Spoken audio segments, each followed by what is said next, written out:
நண்பர்கள் அனைவருக்கும் என்னுடைய அன்பான பணிவான வணக்கங்கள். என் பெயர் ஜான். நான் ஒரு குடிநோயாளி. எல்லாம் வல்ல இறைவனோட அருளாலையும் தோழமையில் இணைந்து செயல்படுவதால் நான் பெற்றுக்கொள்ளக்கூடிய அனுபவம் நம்பிக்கையாலையும் இன்னைக்கு ஒரே ஒரு நாள் நான் குடிக்கல, தெளிவாக மன நிறைவாக அமைதியாக வாழ என்னாலான எல்லா முயற்சிகளையும் செய்து கொண்டிருக்கின்றேன். நண்பர் விமல்குமார் குறிப்பிட்டது போல கோயம்புத்தூர் ஒருங்கிணைப்பு மனசாட்சியின் தீர்மானத்தின் அடிப்படையில இந்த இரவு 9:30 to 10:30 மணி மீட்டிங், ஆன்லைன் மீட்டிங்ல 24 மணித்துளிகள் ஒரு நாள், 24 hours a day அப்படின்ற புத்தகத்துல இருந்து ஒவ்வொரு நாளும் ஒவ்வொரு பக்கமாக எடுத்து வாசிச்சு விளக்கம் பார்த்து கலந்தாய்வு செய்து இந்த கூட்டத்தை நடத்தி கொண்டிருக்கின்றோம். அதன் தொடர்ச்சியாக நாம 5 மாதங்களை முடிச்சு இன்னைக்கு 6வது மாதத்துல அடி எடுத்து வைக்கிறோம். இன்னைக்கு 6வது மாதம், ஜூன் மாதம் 1ஆம் நாள்.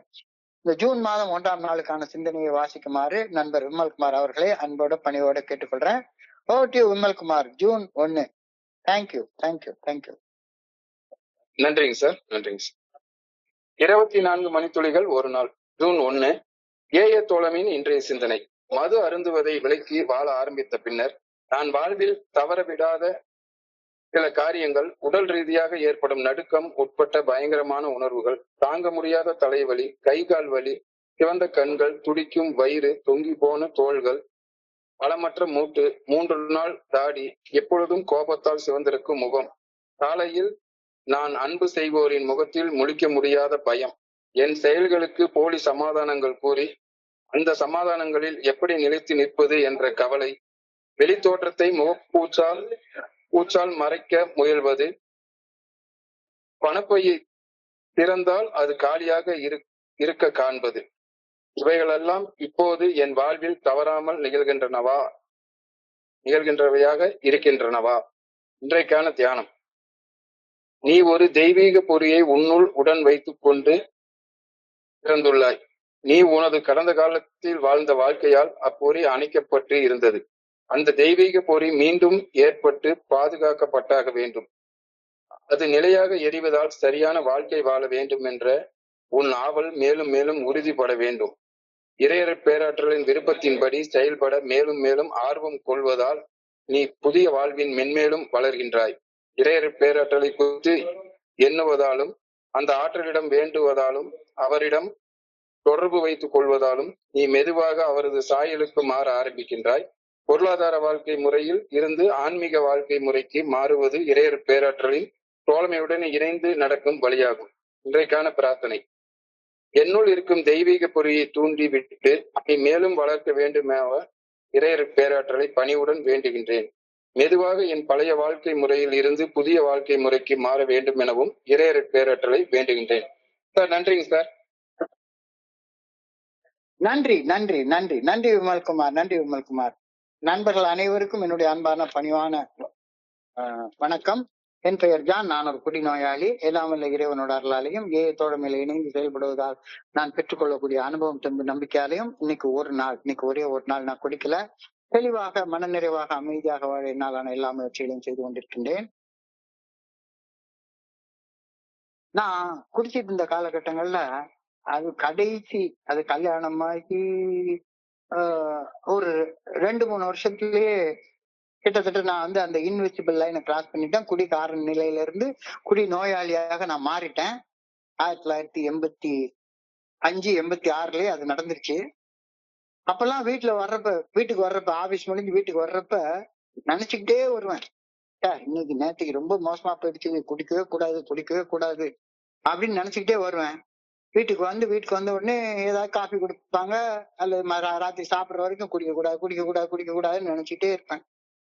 மணி 9 ஆகும். 9 ஆகுற நேரத்துல ஐயோ பைன் ஷாப் சாத்திடுவானே, இன்னைக்கு ஒரு நாள் குடிக்காம இருந்தா எப்படி தூங்க முடியாது அப்படின்னு ஒரு எண்ணம் வரும். 9:30 ஆகும்.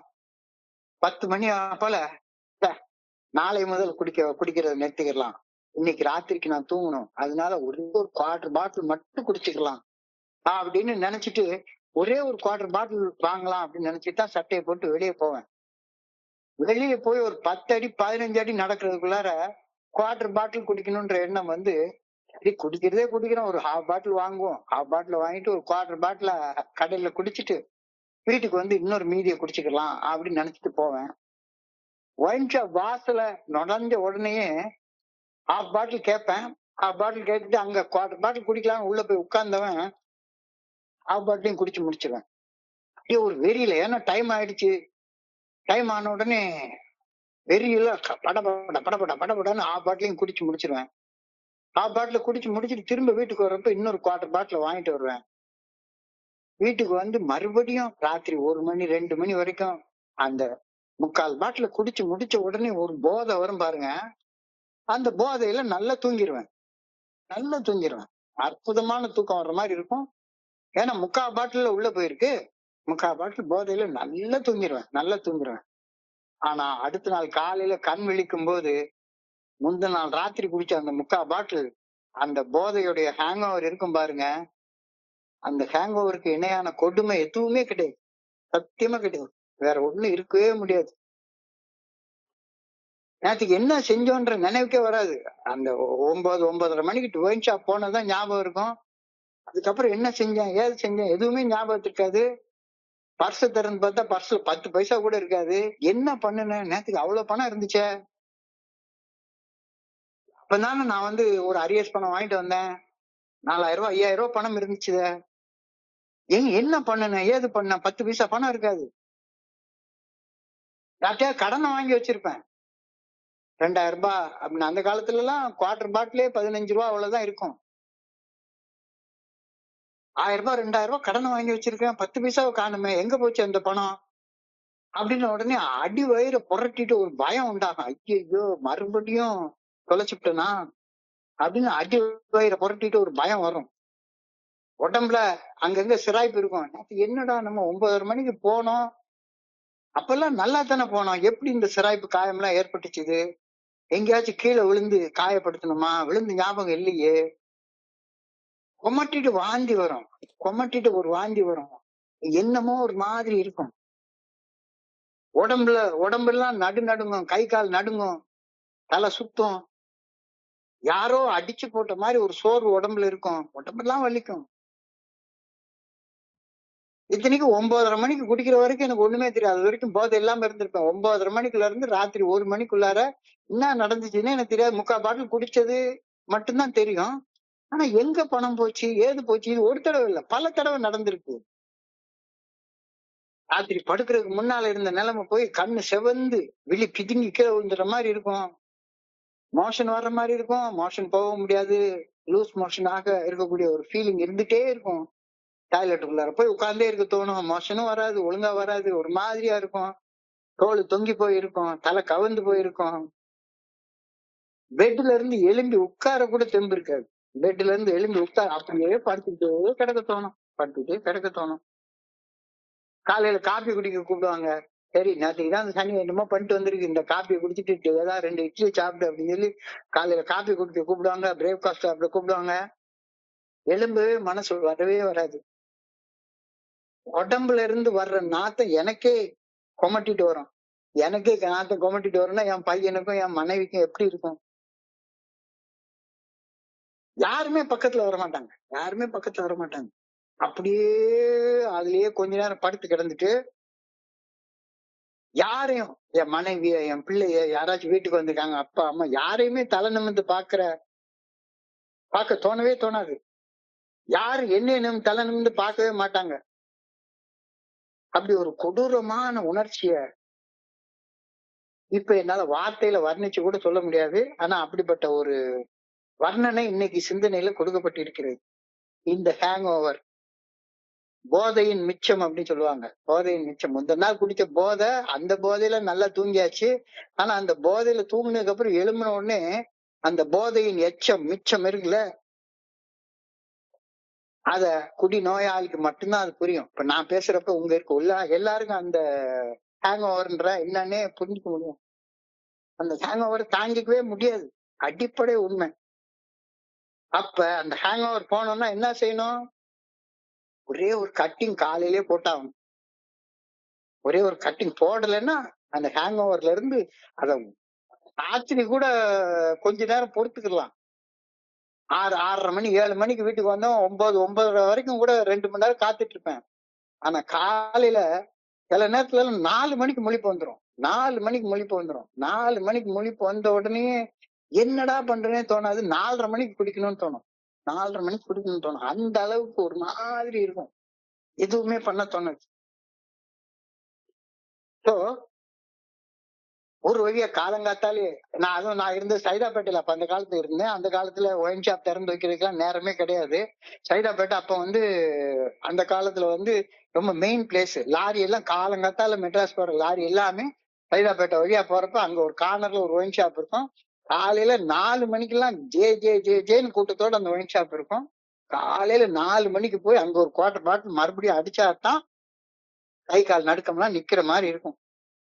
இந்த கொடுமையை போய் சொல்ல இன்னைக்கு அந்த கொடுமை எனக்கு ஞாபகப்படுத்தப்படுது இன்னைக்கு சிந்தனையில.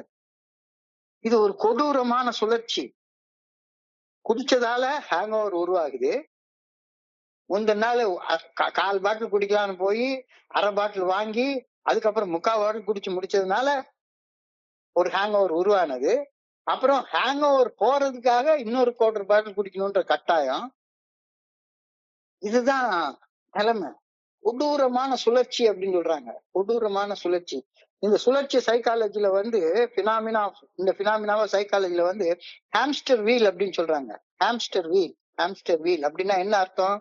ஹாம்ஸ்டர் வீல்னா it describes a relentless, repetitive, routine, stressful work cycle that requires constant activity but results in no progress and no achievement at all. அதாவது இந்த ஹாம்ஸ்டர் சைக்கிள்னா நீங்க பாத்தீங்கன்னா இந்த சில கடுமையான வேலை செய்யக்கூடிய விவசாயிகள் எல்லாம் பாக்குறோம். இந்த விவசாயிகள் எல்லாம் பாத்தீங்கன்னா இடைவிடாம திரும்ப காலையில எழும்பி வேலை செஞ்சுப்பாங்க. குடிக்கலாம் மாட்டாங்க. இடைவிடாம திரும்ப காலையில இருந்து ஒரே வேலையை செஞ்சுட்டே இருப்பாங்க. அவங்களுடைய உழைப்பு முயற்சி எல்லாமே அந்த செயல் செய்யறதுல போடுவாங்க. ஆனா செயல் செஞ்சு முடிச்சதுக்கு அப்புறமாக அவங்களுக்கு மிஞ்சி போய் இருக்கிறது மன அழுத்தம் தான். கிடைக்கிறது கஞ்சி தான். அவங்க தீபாவளி அன்னைக்குதான் பலகாரத்தையே பார்ப்பாங்க. அது மாதிரி குடிநோயாளியாகிய நான் என்னுடைய பணம், என்னுடைய உழைப்பு, என்னுடைய முயற்சி எல்லாத்தையும் குடிக்கிற செயல் செய்யறதுல மட்டுமே போடுறேன். எல்லாத்தையும் என்னுடைய பணம், என்னுடைய உழைப்பு எல்லாத்தையுமே ரிசோர்சஸ் எல்லாத்தையுமே குடிக்கிற செயல் செய்யறதுல மட்டுமே போடுறேன். போட மன அழுத்தம் கூட்டிட்டே போகுது. ஆனா வாழ்க்கையில ஒரு சின்ன முன்னேற்றம் கூட ஏற்படவே இல்லை.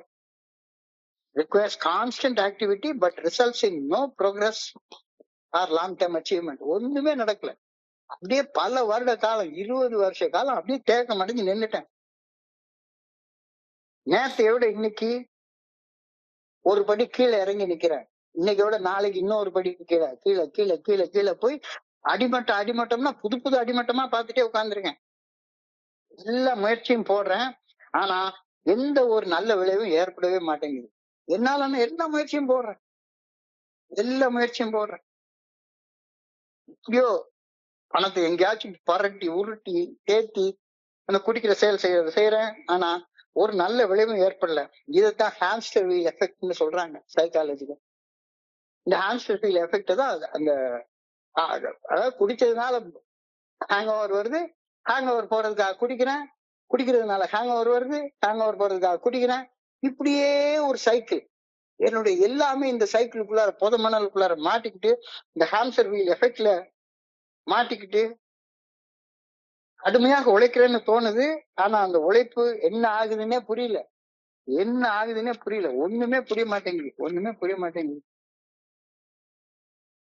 இன்னைக்கு காலையில குடிக்க கூடாது அப்படின்னு முடிவு பண்ணி காலையில எப்படியோ எழுந்து சேவ் பண்ணி குடும்பத்தோட உட்கார்ந்து இன்னைக்கு என்ன ஆனாலும் குடிச்சிடக்கூடாது அப்படின்னு காலையில எழும்பி குடும்பத்தோட உட்கார்ந்து காலை உணவு சாப்பிட்டா உடனே காலையில மனைவி ஒரு கேள்வி கேட்பாங்க. நேற்றுக்கு என்ன ஆச்சு? ஒரு அரியஸ் பணம் வரும்னு சொன்னீங்களா, பணம் என்ன ஆச்சு அப்படின்ற ஒரு கேள்வி எல்லாத்தையும் நில கொலைய வச்சிடும். அவ்வளவுதான். அதுக்கப்புறம் அது பதில் சொல்லவே தெரியாது. சம்பள பணத்தை குடிச்சு கூத்தடிச்சு தொலைச்சிட்டேன்னு சொல்ல முடியுமா என்ன? அத சொல்ல முடியாது. உடனே ஜாக்கிரதையா ஒரு பொய்ய சொல்ல ஆரம்பிக்கிறது. பர்ஸ் காலியா இருக்கிறது நிஜம். ஏதோ வாங்கின பணத்தை எல்லாம் தொலைச்சாச்சு. ஆனா ஏதோ ஒரு பொய்ய அந்நேரத்துக்கு சொல்லி ஜோடிச்சு மனைவிட்ட சொல்லிடுறது. இதாச்சு, அதாச்சு, அப்படி ஆச்சு, இப்படி ஆச்சு அப்படின்னு ஒரு பொய்ய சொல்லிடுறது. ஒரு பொய்ய சொல்லிட்டா அந்த பொய்ய ஞாபகத்தை வச்சுக்கணும். அந்த பொய்ய ஞாபகத்தை வச்சுக்கணும். அந்த compromising with an allergy with an alibi. அத சொல்லிட்டேன்னு வைங்களேன், ஒரு பொய் சொல்லிட்டேன்னா அந்த பொய்யில நான் ஸ்டிக் பண்ணிக்கிட்டே இருந்துடணும். கடைசி வரைக்கும் அந்த பொய்யை ஞாபகத்துல வச்சுட்டே இருக்கணும். உண்மையை பேசணும்னா உண்மையை சொல்லிட்டு மறந்து போயிடலாம். ஆனா பொய்யை சொல்லிட்டா சொன்ன பொய்யை ஞாபகத்தை வச்சுக்கிட்டே இருந்துடணும். ஜோடிச்சு சொன்ன பொய் ஒரு அறிவாற்றல் சோர்வை உருவாக்கும் அப்படின்னு சொல்றாங்க. காக்னேட்டிவ் டயர்ட்னஸ் அப்படின்னு சொல்றாங்க. ஏன்னா மனசு நிறைஞ்ச பொய், மனசு நிறைஞ்ச பொய் தான் நிறைஞ்சிருக்கு. பொய்யே ஞாபகத்தை வச்சிட்டு இருக்கேன். உண்மையை பேச முடியல. யாரு கேட்டாலும் பொய் சொல்லணும். ஆபீஸ்ல ஒரு பொய், பொண்டாட்டிட்ட ஒரு பொய், நண்பன்ட்ட ஒரு பொய், எல்லாத்துக்கிட்டையும் பொய் பொய்யா சொல்லிட்டு சொன்ன பொய்யெல்லாம் ஞாபகத்துல வச்சுக்கிறது உனக்குள்ளார ஒரு அறிவாற்றல் சோர்வு அதை உண்டாக்கிறோம். காக்னேட்டிவ் டயர்ட்னஸ் அப்படின்னு சொல்லி சைக்காலஜில சொல்றாங்க. இந்த மாதிரியான சோர்ந்து போன நிலை, உடல்ல சோர்வு, மனசுல சோர்வு. உண்மையை சொல்லிட்டா உண்மையை சொல்லிட்டு மறந்துடலாம். ஆனா ஆள் மனசுல அந்த உண்மை மறக்காம இருக்கும். ஆனா பொய் சொன்னா அது ஆள் மனசு ஞாபகத்தை வச்சுக்காது. அத மூளைதான் ஞாபகத்தை வச்சுக்கணும். பொய் சொன்னா அதை மறக்காம மூளையில ஞாபகத்தை வச்சுக்கணும். திரும்ப திரும்ப அதே பொய்ய சொல்றது மிகுந்த சோர்வை உண்டாக்கும். மிகுந்த சோர்வை உணர வைக்கும். டயர்டாக அந்த ஷேர் பண்ணிட்டே இருக்கிறது கொடூரமாக ஒரு வலியை உண்டாகும். என்னடா இது வாழ்க்கை, எப்ப பார்த்தாலும் பொய் சொல்லிக்கிட்டே இருக்கிறான், யாரு கேட்டாலும் பொய். அதுக்கப்புறம் அவங்க பொய்ன்னு கண்டுபிடிச்சிருவாங்க. உடனே ஒரு அசட்டை சிரிச்சிட்டு அத சமாளிக்கிறது. ஏதோ ஒரு படத்துல கவுண்டமணி சொல்லுவானே, அரசியல் இதெல்லாம் சாதாரணமாப்பா அப்படின்ற மாதிரி குடிநோயாளியோட வாழ்க்கையில இதெல்லாம் சாதாரணமாப்பா அப்படின்னு பக்கத்துல இருக்க தூன்னு ஒரு துப்பு துப்புவா, இதெல்லாம் ஒரு பொழப்பு அப்படின்னு வாழ்ற பாரு. பொய் சொல்லி எது கேட்டாலும் பொய் சொல்லி வாழ்றது. இப்படித்தான் குடி நாட்கள் என்னுடைய பெரும்பாலான நாட்கள வாழ்ந்தேன். மறுக்க முடியாத உண்மை. இப்படித்தான் வாழ்ந்தேன். மேல சொன்ன எல்லாமே குடிச்சு ஹேங் ஓவர் வர்றது, குடிக்கிறது, குடிச்சு பணத்தை தொலைச்சிடுறது, பொய் சொல்றது அப்படியே ஞாபகத்துல வச்சு பொய் திரும்ப வந்துடும். அசட்டி சிரிக்க வேண்டியது, அடுத்தவன் காரி துப்ப வேண்டியது. இப்ப இன்னைக்கு ஒரு சிந்தனை ஒரு கேள்வி கேட்கப்படுது. குடிக்கிறப்ப ஹேங் ஓவர் இருந்துச்சு, சரி, இப்ப குடிக்காம இருக்கிறப்பயும் அதே ஹேங் ஓவர் இருக்கா உனக்கு? இந்த கேள்வியை ஒவ்வொருத்தரும் உங்களுக்கு நமக்கு நாமே கேட்டுக்கொள்ளணும். குடிச்ச காலத்துல இதே மாதிரி பொய்யா சொல்லிக்கிட்டே இருந்தோம். ஊரெல்லாம் பொய்ன்னு தெரிஞ்ச உடனே காரி துப்புனாங்க, இது ஒரு பொழப்பா அப்படின்ட்டு. இப்பவும் அதே ஹேங் ஓவர் இருக்கா? இப்பவும் நான் பாட்டுக்கு பணத்தை தொலைச்சிட்டு எங்கேயாவது வந்துட்டு அந்த மாதிரி வாழ்ந்துட்டு இருக்கேன். குடி நாட்கள்ல இருந்தேன்றது உண்மை, அதை ஒத்துக்கிறேன். இன்னைக்கு கேள்வி அது இல்ல. குடிச்சு ஹேங் ஓவர் இருந்துச்சு, சரி, இப்ப குடிக்காம இருக்கிறப்ப இந்த ஹேங் ஓவர் அறிகுறிகள் உன்கிட்ட இருக்கா? யோசிச்சு பார்ப்போம். குடிக்காம இருக்கிறப்ப அந்த ஹேங் ஓவர் எனக்கு இருக்கா? இப்பவும் குடிக்காம இருக்கிறப்ப காலையில எழும்புறப்ப ராத்திரி சரியா தூங்காம உடல் அளவுல சோர்வோட எழும்புறேனா? ராத்திரி முழுக்க மீட்டிங் முடிச்சிட்டு வீட்டுக்கு வந்து உட்கார்ந்து 2-3 தடவை சிவன் சொத்து கொலை நாசம் பண்ணிவிட்டு மறுபடியும் காலங்காத்தால எழும்ப முடியாம கண்ணெல்லாம் தொங்கி போய் ராத்திரி முழுக்க சரியா தூங்காம தேவையில்லாத ரீல்ஸ் போன பார்த்துட்டு காலையில சோர்வோட இன்னமும் எழும்புறேனா? கண் விழிக்கும் போது உற்சாக குறைவு இருக்கா? இப்பவும் இருக்கா? இப்பவும் ஒழுங்கா டாய்லெட் போறேனா? பவல் மூவ்மெண்ட் சரியா இருக்கா? இப்பவும் கை கால் குடைச்சல் இருக்கா? இப்பவும் தொங்கி போன தலையோட தான் இருக்கிறேனா? இப்பவும் பிரேக்ஃபாஸ்ட் சாப்பிட காலையில மனைவி கூப்பிட்டாங்கன்னா முந்தின நாள் நைட்டு 10 மணி 10:30 மணிக்கு எங்கேயாச்சும் போய் பரோட்டாவும் சிக்கனும் தின்னுட்டு வந்து காலங்காத்தால சரியாக பிரேக்ஃபாஸ்ட் சாப்பிட முடியாம, ஏன்னா பிரேக்ஃபாஸ்ட்ங்கிறது ரொம்ப நேரம் பசியோட இருந்தா நிச்சயமா காலையில எல்லாருக்கும் பசிக்கும். அதனால ஃபாஸ்டிங்க பிரேக் பண்ற அந்த உணவுக்கு பேர் தான் பிரேக்ஃபாஸ்ட்பாங்க. காலையிலேயே பசிக்காது. ஏன்னா முந்தின நாள் ராத்திரி 10:30 மணி 11 மணிக்கு தான் குடிக்கல. ஏஏ மீட்டிங் பார்த்துட்டு ஏதாவது ஏஏ ஃப்ரெண்டு கூட போய் சிக்கன் கொத்து பரோட்டா சாப்பிட்டு வந்திருப்பேன். பசிக்காது, பசிக்காது. சரியா தூங்காததால சிவந்த கண்கள் இப்பவும் அப்படிதான் இருக்கு. அப்படின்னா ஆபீஸுக்கு போறப்ப எப்படி புறப்பட்டு போறேன் இப்போ? உற்சாகமா நல்லா அழகா குளிச்சு நல்ல சுத்தமான உடை உடுத்தி போறேனா, இல்ல மூஞ்ச தொங்க போட்டுக்கிட்டு இப்பவும் போறேனா? இன்னமும் அதே 3 நாள் தாடியோட தான் இன்னமும் வாழ்ந்துட்டு இருக்கேனா? இப்ப எனக்கு 70 வயசாச்சு. இப்ப நான் பெரிய தாடி வச்சிருக்கேன். இப்போ இல்ல. நான்லாம் ஏஐக்கு வந்ததுக்கு அப்புறமாக நான் என்னுடைய 58 வயசு வரைக்கும் ரிட்டையர் ஆகுற அன்னைக்கு வரைக்கும் டெய்லி ஷேவ் பண்ணிட்டு டக் பண்ணி பெல்ட் போட்டு டக் பண்ணி கால்ல அழகா பிளாக் ஷூ போடாம நான் வெளியே போனதே கிடையாது. ஏஐ சொல்லி கொடுத்த பாடம். ஏஐ சொல்லி கொடுத்த பாடம். ஆனா ஆரம்பத்துல அப்படி இல்ல. மறுபடியும் அந்த ஆரம்ப காலகட்டங்கள்ல மறுபடியும் கொஞ்சம் விட்டக்குறை தொட்டக்குறை மழை விட்டு தூவான உடல்ன்ற கதையா கொஞ்சோண்டு இருக்கத்தான் செஞ்சது. இன்னும் அதே 3 நாள் தாடியோட போறேனா, வேலைக்கு 10 மணிக்கு போறதுக்கு பதிலா 11 மணிக்கு போய் லேட்ல கழிச்சு போட்டு வரேனா, எனக்கு கொடுக்கப்பட்ட வேலையை உற்சாகத்தோட செய்யறேனா, வேலைக்கு உற்சாகத்தோட பரப்பிட்டு போறேனா? இன்னைக்கு சிந்தனையில நான் காணக்கூடிய முக்கியமான வார்த்தை, am I still composing alibis and sticking with them?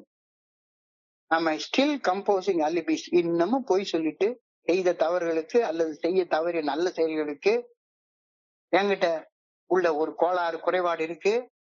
அந்த கோளாறு குறைபாடை கண்டறிய முற்படாம இன்னமும் பொண்டாட்டிய அல்லது நிறைய நண்பர்களை பார்க்கணும். நிறைய நண்பர்களை பார்க்கறேன். எல்லா நண்பர்களும் சரிதான். ஏன்டா இப்படி இருக்கு அப்படின்னா, என் பொண்டாட்டி சரியில்லை அதனால அப்படி இருக்கேன். எனக்கு வாட்ச வேலை சரியில்லை, நான் படிச்ச படிப்பு சரியில்லை.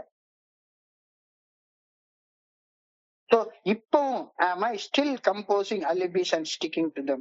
நான் செய்த தவறுக்கு அல்லது நான் செய்ய தவறிய நல்ல செயல்களுக்கு என்கிட்ட என்ன கோளாறு குறைபாடு இருக்கிறது அப்படின்றத கண்டறிய முற்படாமல் என்னுடைய கோளாறுகளுக்கும் குறைபாடுகளுக்கும் எனக்கு வெளியில வேற எவரையாச்சும் குற்றம் சொல்ல இப்பவும் முயற்சி பண்றேனா? யோசிச்சு பார்த்தா உண்மையிலேயே நெஞ்சில கொஞ்சம் பாரமா இருக்கு.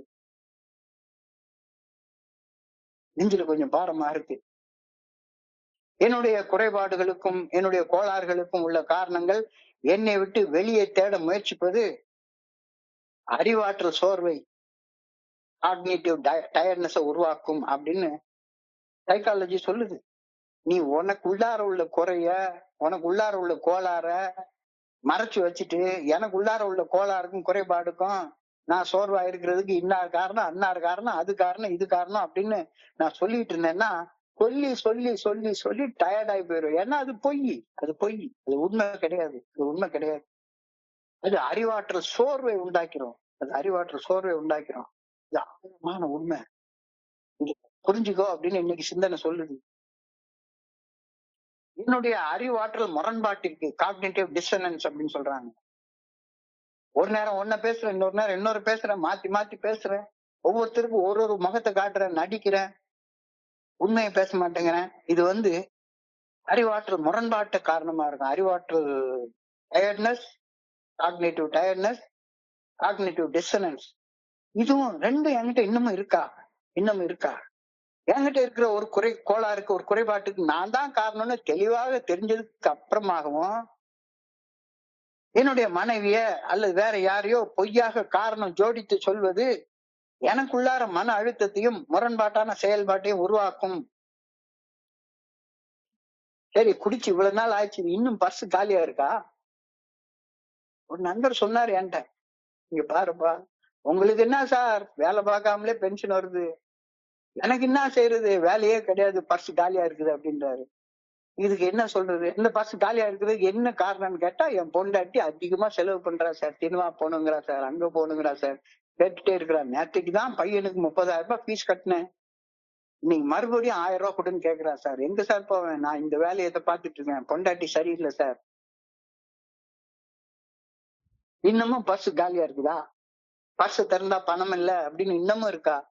குடிக்கிறத நிறுத்தி 25 வருஷம் ஆகி போச்சுன்னு சொல்ற. இன்னமும் உன்னுடைய இந்த குறைபாடெல்லாம் தீராம ஏக்குள்ளார சோபரைட்டிய பத்தி என்ன பேசிட்டு இருக்க அப்படின்ற கேள்வி இன்னைக்கு கேக்குறாங்க. Are you still using alibis for your own shortcoming. என்னுடைய குறைபாட்டுக்கு என்கிட்ட உள்ள காரணத்தை தேடாம எனக்கு வெளியே காரணத்தை தேடிட்டு இருந்தேன்னா இருக்கும் இடத்தை விட்டு இல்லாத இடம் தேடி எங்கெங்கோ அலைகின்றாய் ஞான தங்கமே, அவர் ஏதும் அறியாரடி ஞான தங்கமே. அழகா சொல்றாங்க. நான் குடிக்கல, இப்ப குடிக்கல, குடி போதை இல்லாத உடல் நிதானத்துல இருக்கேன். ஆனா போதை இல்லாத உடல் நிதானத்துல இருக்கும் போதும் மனசுல முரண்படாத மன தெளிவு இல்லைன்னா போதையற்ற உடல் நிதானத்திற்கு என்னையா பலன், என்ன அர்த்தம் அப்படின்ற கேள்வியை கேட்கிறாரு. எஸ், குடிக்கல குடிக்கல. ஆனா இப்பவும் அதே மாதிரி பர்ஸ் காலியா இருக்கு. குடிக்கிறது நிறுத்தி 10 வருஷம் ஆச்சு, 15 வருஷம் ஆச்சு. 15 வருஷம் ஆனதுக்கு அப்புறம் தான் சார் எனக்கு பிரச்சனையே வருது. குடிக்கிற காலத்துல கூட என் கையில பணம் இல்லாம இருந்ததே கிடையாது. இப்ப பணம் தங்கவே மாட்டேங்குது. என்ன காரணம்? அதுக்கு நான் காரணம் இல்ல, பொண்டாட்டி காரணம், பொண்டாட்டியோட அம்மா காரணம், பொண்டாட்டியோட அப்பா காரணம், பொண்டாட்டியோட ஃப்ரெண்டு காரணம், இல்ல என் ஃப்ரெண்டு காரணம், எங்க அப்பா காரணம், எங்க அம்மா காரணம், என் கூட பிறந்தவங்க காரணம். இப்ப நான் குடிக்கல, குடிப்பு இல்லாத நிதானத்துல கூட மனசுல இந்த முரண்பட்ட மனத்தெளிவு இல்லாம இருந்தா போதையற்ற உடல் நிதானத்தால என்னையா பிரயோஜனம் அப்படின்னு சொல்லி கேக்குறாங்க. இதை யோசிச்சு சிந்திச்சு பார்க்க இன்னைக்கு நான் அழைக்கப்படுகிறேன். I don't miss those things, do I? இப்பவும் எனக்கு உள்ளார அந்த ஆலிபிஸ் உருவாக்குறதெல்லாம் விட்டுட்டேனா, இல்ல விடாம பிடிச்சு வச்சிட்டு இருக்கேனா? இன்னமும் நான் என்ன பண்ணிட்டு இருக்கேன்? இவையெல்லாம் இப்பொழுதும் என் வாழ்வில் தவறாமல் நிகழ்கின்றனவாக இருக்கின்றனவா? இந்த ஹேங் ஓவர்ல இன்னமும் இருந்துட்டே இருக்கா? எமோஷனல் ஹேங் ஓவர்னு சொல்லுவாங்க. பார்த்தாலும் ஏதாச்சும் ஒரு ரிசன்மெண்ட் மூஞ்சி தூக்கி வச்சுக்கிட்டு இப்பமா நான் அப்படி இருக்கேனா? கொஞ்சம் தயவு செய்து எல்லாரும் கண்ணை மூடி ஒரு நிமிஷம் யோசிச்சு பார்ப்போம். குடிக்காம இருக்கும் போதும் குடித்த போது நிகழ்ந்த நிகழ்வுகளே இன்னமும் தொடர்ந்து நிகழ்ந்து கொண்டிருக்கின்றன என்றால் என்கிட்ட ஏதோ தப்பு பெருசா இருக்குன்னு அர்த்தம். குடிக்கல, நான் குடிக்கிற காலத்துல இருந்த அளவு கூட நிம்மதியா இப்ப இருக்க முடியல அப்படின்னு நான் சொன்னேன்னா என்கிட்ட ஏதோ பெரிய பிரச்சனை இருக்குன்னு அர்த்தம் தானே. இப்ப குடியேற்ற உடல் நிதானத்துக்கு என்னையா அர்த்தம்? அப்ப நான் ஏதோ பெரிய தப்பு பண்றேன். அப்ப இன்னைக்கு தியானத்துக்கு கடந்து போ. இன்னைக்கு தியானத்துல அதுக்கு ஒரு வழி சொல்ல முயற்சி பண்ணிருக்காங்க. Man is a microcosm of the divine. அது இந்த பிரபஞ்சம் என்ற அந்த பெரிய பிரபஞ்சத்தோடைய ஒரு நுண்ணிய பிரபஞ்சம்னா மனுஷ உடல். இந்த பிரபஞ்சமே பஞ்சபூதங்களால் ஆனது, மனுஷ உடலும் பஞ்சபூதங்களால் ஆனது. Divine is the macrocosm, man is the microcosm. மனிதன் ஒரு நுண்ணிய பிரபஞ்சம்.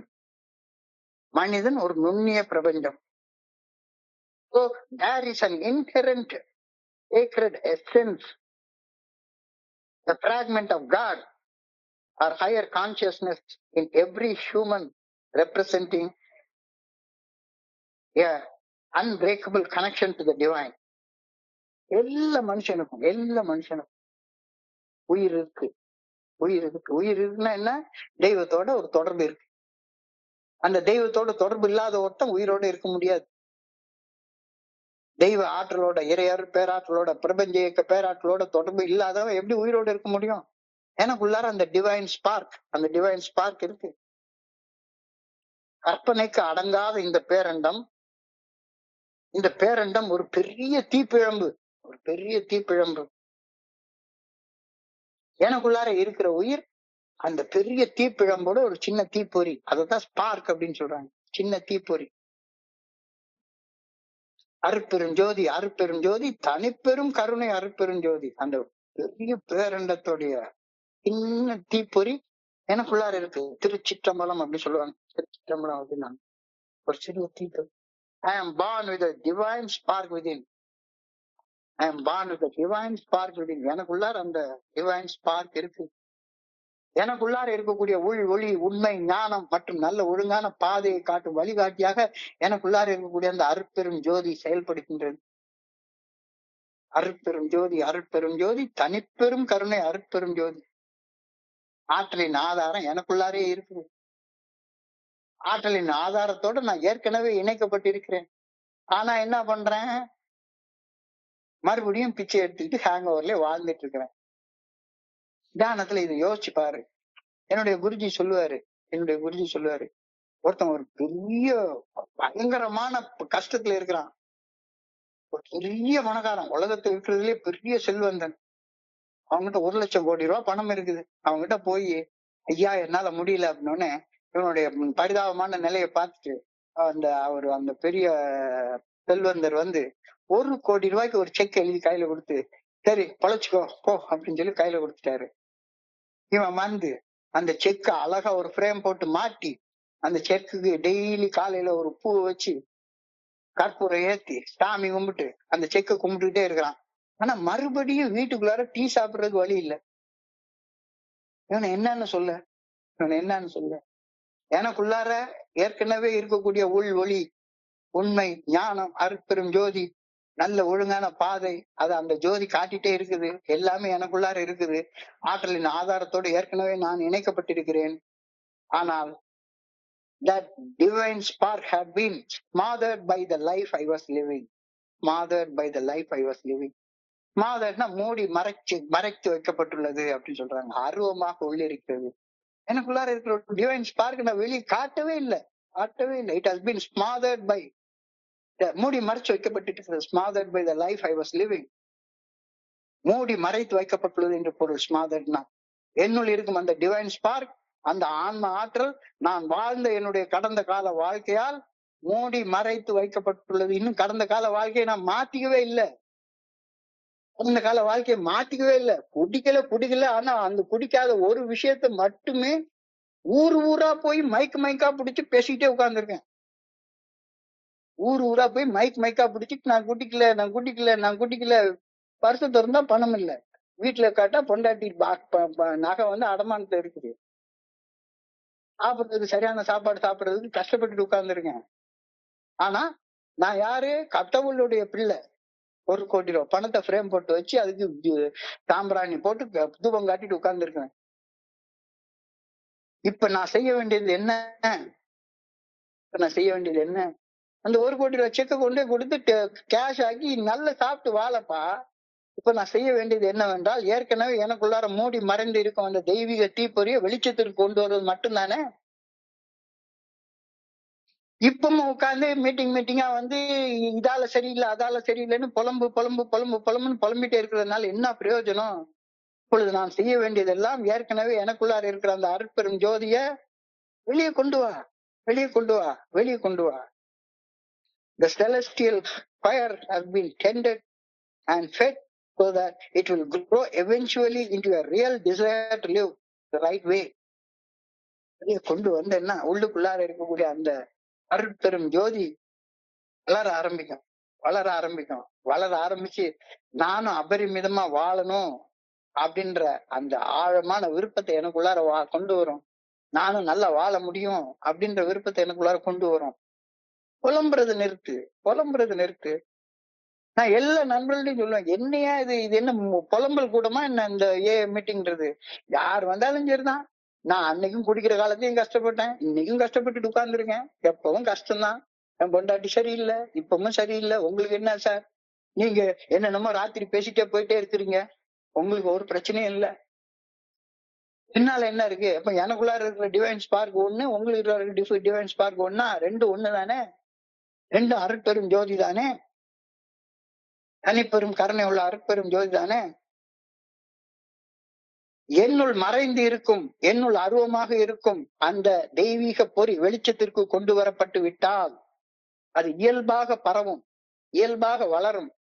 நான் நல்ல ஒழுங்கான வழிகாட்டுதலின்படி வாழ வேண்டும் என்ற விருப்பம் பேரார்வமாக மாறும். நாளுக்கு நாள் நான் வளர்ச்சி கண்டு வருவேன். இதை விட்டுட்டு குடிக்கிற காலத்திலயும் அதே ஹேங் ஓவர், குடிச்சதுக்கு அப்புறமாவும் குடிக்கிறது நிறுத்தினதுக்கு அப்புறமா அதே புலம்பல், அதே ஹேங் ஓவர். அப்பவும் பணம் இல்லை, இப்பவும் பணம் இல்லை. அப்பவும் புலம்பல், இப்பவும் புலம்பல்.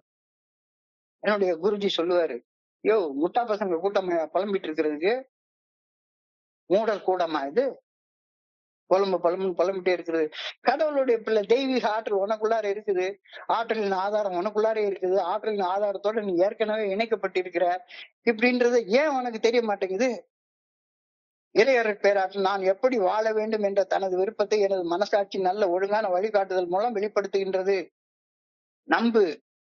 அந்த மனசாட்சி நல்ல ஒழுங்கான வழிகாட்டுதலுக்கு பணிஞ்சு மனசாட்சி உறுத்தக்கூடிய செயல்களை செய்யாம, மனசாட்சி சரின்னு சொல்லக்கூடிய செயல்களை செய்து நீ வாழ ஆரம்பிச்சேன்னா அந்த ஸ்பார்க் வெளியே வரும்.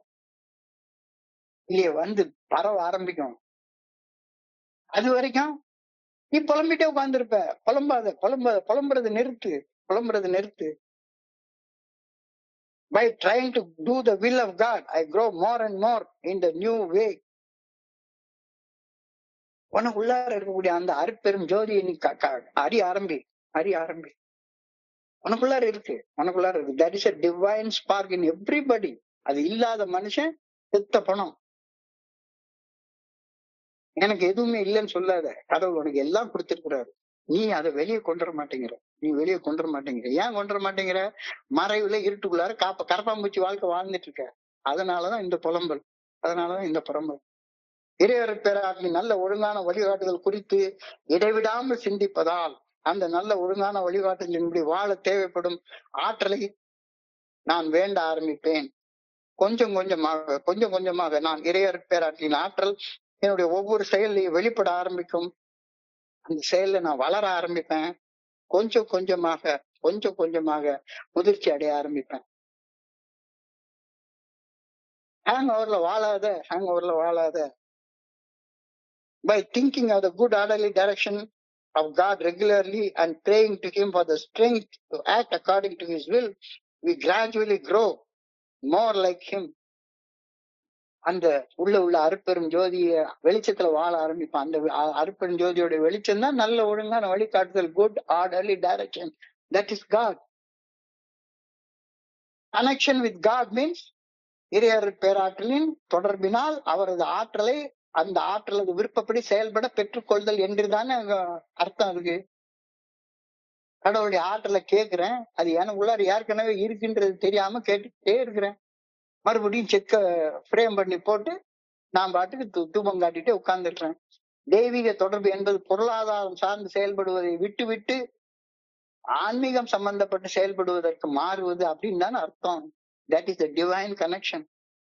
The way of my transformation from material to the spiritual is the way of divine companionship.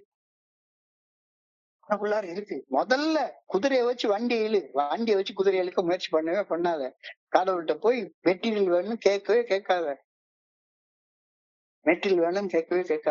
ஆண்டவா, எதுக்காக என்ன படைச்ச? உம்முடைய சித்தம் என்ன? அந்த சித்தப்படி செயல்படுவதற்கான ஆற்றலை கொடு, சக்தி கொடுன்னு கேளு. ஆனா கிடைக்கும். I pray that I may find the spark of the divine within me so that I can grow.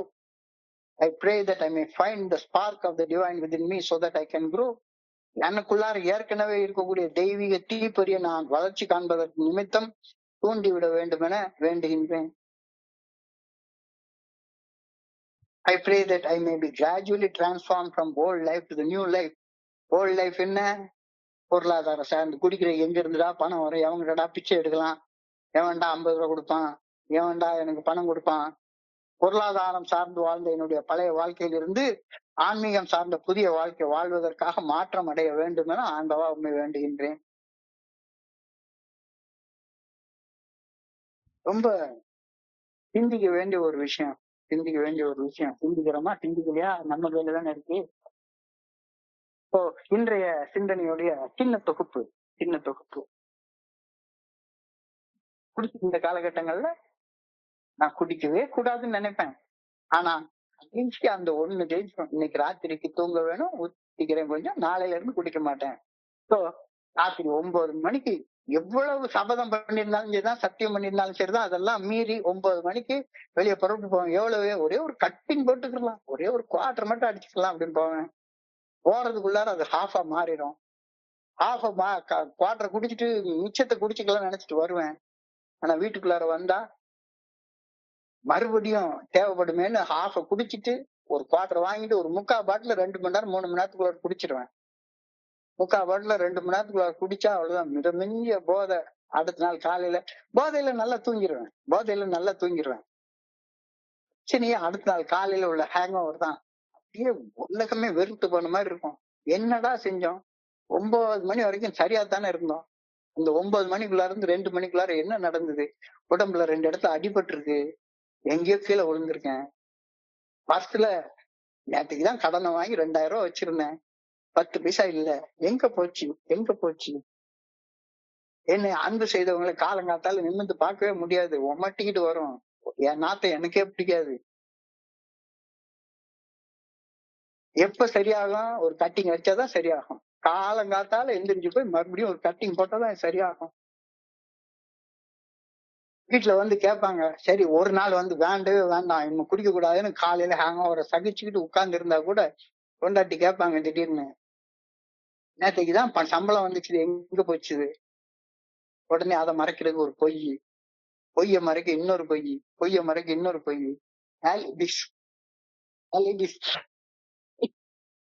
உண்மையை சொல்லிட்டு மறந்து போயிடலாம். ஆனா பொய்ய சொல்லிட்டா பொய்ய ஞாபகத்தையே வச்சிட்டு இருக்கணும். பொய்ய வந்து என்னுடைய மூளையில நான் பதிவு பண்ணி வச்சுக்கணும். என்னடா எந்த இடத்துல போய் சொன்ன? வீட்டுல ஒரு பொய் சொல்லியிருப்பேன், அப்பா கிட்ட ஒரு பொய், அம்மா கிட்ட ஒரு பொய், கொண்டாட்டிட்ட ஒரு பொய், வீட்டுல பாஸ் கிட்ட ஒரு பொய். இதை ஞாபகம் வச்சு உள்ளுக்குள்ளார ஒரு அறிவாற்றல் சுமை உண்டாயிருது. Cognitive load. அந்த காக்னிட்டிவ் லோடு வந்து காக்னிட்டிவ் டயர்ட்னஸ் உண்டாக்கிடுது. அந்த காக்னிட்டிவ் டயர்ட்னஸ் வந்து காக்னிட்டிவ் டிஸ்சனன்ஸ் உண்டாக்கிடுது. முரண்பட்டு பேசிட்டே இருப்பேன். எல்லார் முன்னாலையும் காரி துப்புற அளவுக்கு நின்றுட்டு இருப்பேன். சரி, இதெல்லாம் குடிக்கிற காலத்து வாழ்க்கை. இப்ப குடிக்கிறத விட்டாச்சு. இப்ப எப்படி இருக்க? இப்பவும் பர்ஸ் எம்டியா இருக்கா? இப்பவும் பொய்யா சொல்லிட்டாலேரியா? இப்பவும் அந்த cognitive load, cognitive tiredness, cognitive dissonance இப்பவும் இருக்கா?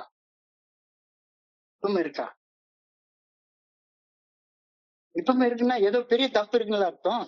ஆனா நான் 25 வருஷம் சோபரு, 30 வருஷம் சோபரு அப்படின்னு வெளியே போய் மைக் தூக்கிட்டு அலைஞ்சிட்டு இருக்க. யோசிச்சு பாரு. குடிக்காமல் இருக்கையிலும் கூட குடித்த போது நிகழ்ந்த நிகழ்வுகளே இன்னமும் தொடர்ந்து நிகழ்ந்து கொண்டிருக்கின்றன என்றால் இன்னைக்கு தியானத்துக்கு கடந்து போ. தியானம் தான் ரொம்ப அழகா சொல்லியிருக்காரு. உனக்குன்னு ஒண்ணு எனக்குன்னு ஒண்ணு தெய்வம் ஒருபோதும் கொடுக்கறதே கிடையாது. எல்லாருக்கும் ஒண்ணுதான் கொடுத்திருக்கிறது. எல்லாருக்குள்ளாரையும் அருட்பெரும் ஜோதியாக இருக்கிறது கடவுள் மட்டும்தான். There is a divine spark in everybody. இந்த டிவைன் ஸ்பார்க் இல்லைன்னா நீ செத்த போனோம். டிவைன் ஸ்பார்க் இருந்துட்டே இருக்குது. There is an inherent sacred essence, a frequent God or a higher consciousness in every human, representing that he is connected with the divine. அவன் தெய்வத்தோட தொடர்பு கொண்டிருக்கிறான்றது வெளிப்படையா தெரியக்கூடிய உண்மை. ஆனா நான் என்ன, ஆற்றலின் ஆதாரம் எனக்குள்ளாரே இருக்குது. ஆற்றலின் ஆதாரத்தோட ஏற்கனவே நான் இணைக்கப்பட்டிருக்கிறேன். பிரச்சனை என்னன்னா, that divine spark had been smothered by the life I was living. smothered என்றால் மூடி மறைத்து வைக்கப்பட்டிருக்கிறது. அந்த அருட்பெரும் ஜோதி வெளியே தெரியவே மாட்டேங்குது. அதை பத்தி யோசிக்கிறதே கிடையாது. நான் தான் உட்கார்ந்து வெறுமனே சாமி கும்பிடுறதுன்னா உட்கார்ந்து அப்படியே ஒரு தலைக்கீழ நின்று வணங்கிட்டு அதுக்கப்புறம் போய் மறுபடியும் உட்கார்ந்து அதே பழைய வேலையவே பார்த்துட்டே உட்கார்ந்துருக்கேன். பாய திறந்தா பொய். எப்படி இருக்கும்? அப்ப நான் இப்ப என்ன செய்யணும்? ஏற்கனவே எனக்குள்ளார மறைத்து வைத்திருக்கும் அந்த தெய்வீக தீப்பொறியை வெளிச்சத்துக்கு கொண்டு வர்றது மட்டும்தானே. The celestial fire has been tended and fed so that it will grow eventually into a real desire to live the right way. வெளியே கொண்டு வா. கொஞ்ச நாள் கஷ்டமா இருக்கும். ஒரு நண்பர்கிட்ட சொன்னேன், ஒரு நாளைக்கு எவ்வளவுங்க சம்பாதிக்கிறீங்க? 100 ரூபாய் சம்பாதிச்சா 10 ரூபாய் உண்டியல்ல போடு. 500 ரூபாய் சம்பாதிச்சா 50 ரூபாய் உண்டியல்ல போடு. அது கடவுளுடைய பணம்னு வச்சிரு. 10% தசம பாவம். அது கடவுளுக்குன்னு வச்சிரு. தசம பாவம். 100 ரூபாய் சம்பாதிச்சு 10 ரூபாய், மிச்சம் 90 ரூபாயில சாப்பிடு. 500 ரூபாய் சம்பாதிச்சு 50 ரூபாய் போடு. 1000 ரூபாய் சம்பாதிச்சு 100 ரூபாய் போடு. ஒரு பர்டிகுலர் நேரத்துல அது ஒரு பெரிய தொகையா இருக்கும். பர்ஸ் காலியா இருக்காது. நீதான் நம்ம வந்து 100 ரூபாய் செலவு சம்பாதிச்சா 200 ரூபாய்க்குல சாப்பிடுறோம். 1000 ரூபாய் சம்பாதிச்சா 1500 ரூபாய்க்கு சாப்பிடுறோமே. எப்படி சரியா வரும்? இறையொரு பேராற்றல் நான் எப்படி வாழ வேண்டும் என்ற விருப்பத்தை என்னுடைய மனசாட்சியின் மூலம், என்னுடைய மனசாட்சி நல்ல ஒழுங்கான வழிகாட்டுதலின் மூலம் காட்டுகின்றது. அந்த மனசாட்சி நல்ல ஒழுங்கான வழிகாட்டுதலுக்கு பணிந்து செயல்பட்டு, மனசாட்சி உறுத்தக்கூடிய செயல்களை செய்யாம, மனசாட்சி சரின்னு கொள்ளக்கூடிய செயல்களை செய்து வாழு. தட்ஸ் டிவைன் ஸ்பார்க் வெளியே வரும். பிரகாசமா வாழ்க்கையில எரிய ஆரம்பிக்கும். By trying to do the will of God, மனசாட்சிக்கு பணிஞ்சு செயல்பட ஆரம்பிக்கும் போது, by trying to do the will of God, I grow more and more and more and more and more and more into the new way of life. எனக்குள்ள இருக்க அந்த தெய்வீக அருட்பெரும் ஜோதி எல்லாருக்கும் தெரிய ஆரம்பிக்குது. இறையற் பேராற்றலின் நல்ல ஒழுங்கான வழிகாட்டுதலை குறித்து சதா சர்வ காலம் சிந்திச்சுக்கிட்டு இருக்கிற நேரத்துல அந்த ஆற்றல் தானாக எனக்குள்ளார இருந்து வெளிப்பட ஆரம்பிக்கும். ஆனா நான் வந்து அதை செய்யலைன்னா உடனே அதுக்கு ஒரு அழிவீட்டு தயார் பண்ண ஆரம்பிச்சிருவேன். சார் நீங்க பேசுவீங்க சார், என்னால முடியாது, என் வாழ்க்கை சூழ்நிலை உங்களுக்கு தெரியாது, என் பொண்டாட்டி யாருன்னு உங்களுக்கு தெரியாது, என் வேலை என்னன்னு உங்களுக்கு தெரியாது, நீங்க சும்மா சொல்லிட்டு போயிட்டே இருப்பீங்க அப்படின்னு. நான் சொல்றேன், நீ யாருன்னு உனக்கு தெரியலப்பா, அவ்வளவுதான் நான் சொல்றேன். உனக்குள்ளார இருக்கக்கூடிய தெய்வீக அருட்பெரும் ஜோதி உனக்கு தெரியல, அவ்வளவுதான் பிரச்சனை, அவ்வளவுதான் பிரச்சனை. கம்யூனியன் வித் காட் மீன்ஸ் இறையருட் பேராற்றலால் அவருடைய ஆற்றலை பெற்றுக்கொள்றது தானே கம்யூனியன். அது இறைவனோட தொடர்புனா என்ன, உட்கார்ந்து கும்பிடுறதா? அவருடைய ஆற்றலை என்னுடைய செயல்கள்ல கொண்டு வர்றதுக்கு பேர் தானே கம்யூனியன் வித் காட். அப்ப தெய்வீக தொடர்புனா நான் பொருளாதாரத்தோட மட்டும் நான் கடவுள்கிட்ட போய் கேட்டா உடனே எனக்கு பொருளாதாரம் சம்பந்தப்பட்ட கேள்விகளை தவிர வேற ஒண்ணுமே கிடையாது. நான் ஏன் படைக்கப்பட்டேன், அந்த படைப்பு நோக்கம் என்ன, அந்த நோக்கத்தின்படி வாழ்வதற்கான ஆற்றலை ஒரு நாள் நான் கேட்டதே கிடையாது. அதை இப்ப கேளு. I pray that I may tend to find the spark of divine within me so that I can grow. என்னுள் ஏற்கனவே இருக்கும் தெய்வீக தீப்பொறி நான் வளர்ச்சி காண்பதன் நிமித்தம் தூண்டிவிடப்பட வேண்டும் என ஆண்டவாவுமே பணியோட வேண்டிக் கொள்கின்றேன். I pray that I may gradually be transformed from the old life into the new way of life.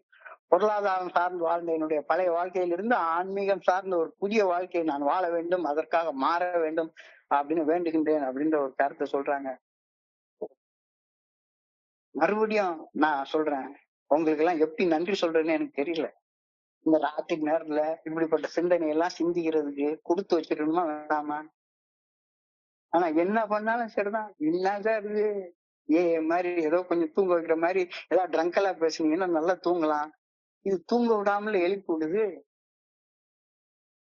இல்ல இல்ல இல்ல இல்ல இன்னைக்கு தியானத்தை கொஞ்சம் சிந்திச்சு பாருங்க, எவ்வளவு ஆழமான தியானம்ன்றது புரியும். இப்போ எனக்கு இந்த பகிர்தலை இன்னைக்கு சிந்தனையை படிக்கிறப்ப என் மனதை கடந்து சென்ற சிந்தனைகளை உங்க கூட பகிர்ந்து கொள்ள இந்த அற்புதமான வாய்ப்பு உருவாக்கி கொடுத்த இந்த குழுவிற்கு என்னுடைய பணிவான நன்றியில தெரிவிச்சு கொள்றேன். இது வரைக்கும் பொறுமையாக கேட்ட ஒவ்வொரு நண்பருக்கும் சத்தியமா தலை வணங்கி நன்றி சொல்லிக்கிறேன். ஏன்னா எனக்கு நீங்க கொடுத்திருக்கிற வாய்ப்பு சாதாரண வாய்ப்பு இல்லை, ரொம்ப பெரிய வாய்ப்பு. எல்லாரும் இந்த நேரத்துல படுத்து தூங்கிட்டு வேற என்னமாச்சும் பண்ணலாம், ஏல எங்கேயாச்சும் அனிவர்சரி அரேஞ்ச் பண்ணலாம் அப்படின்றது ஓடிட்டாலே நேரத்துல நம்ம வாழ்க்கையை மாற்றுவதற்கு ஏதாச்சும் ஒரு சிந்தனை கிடைக்காதான்னு வந்திருக்கிற உங்க எல்லாரையும் வணங்கி வாழ்த்தி இந்த இரவு நம்மளுக்கு நல்ல இரவாக அமையணும்னு ஆண்டவனை வேண்டிக் கொண்டு வாழ்க வையகம், வாழ்க வளமுடன் அப்படின்னு சொல்லிக்கிறேன். நன்றி நன்றி நன்றி நன்றி. வாழ்க வையகம், வாழ்க வளமுடன்.